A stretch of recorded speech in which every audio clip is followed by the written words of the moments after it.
I thank you for joining me. I'm going to be reading the Earth class notes written by the 12th Apostle, entitled Understanding the Inferred. One of the least truly appreciated of all the Bible writers is Luke. From his record in both his Gospel and Acts, we have the privilege of studying to show ourselves approved. You know that baptism is only a one-time mortal experience that is not necessary for personal pardon, but it is a sign of personal identification that quickly becomes a memory. However, there is much misunderstanding about the term Holy Ghost because of the misuse and abuse of this term that the Bible writers didn't understand because they did not understand God, as most still don't. For they choose to believe the Trinitarian teaching about God being three persons. A trinity of gods is not inferred here or any other true place. I will now briefly explain why Jesus used the term Holy Ghost as Luke wrote in Acts 1, verse 2, 5, and 8.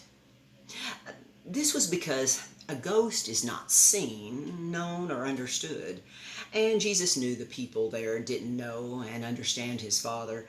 Therefore, he prefaced his use of ghost with the word holy, causing his apostles and disciples to want to learn more. But what they asked Jesus that Luke wrote in Acts 1:6 indicated they had self-centered, selfish motives that Jesus recognized and answered very wisely. Remember, the 120 disciples that Dr. Luke wrote about in Acts 1:15 was 10 times the legal number of judgment.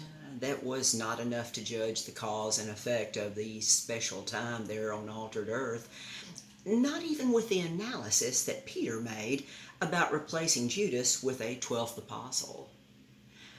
But on the day of Pentecost, when they were all together, they heard a loud sound like a strong wind that came through the large house where they were and blew out all the lamps.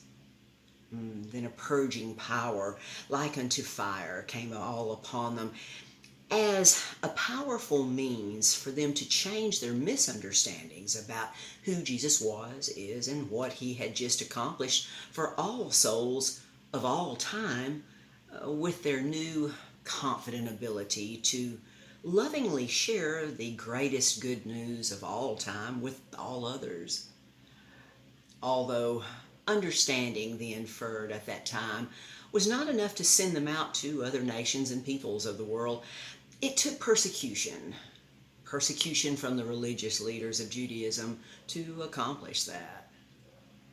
May we relish in our confident ability to share this greatest good news of all time. Until next time.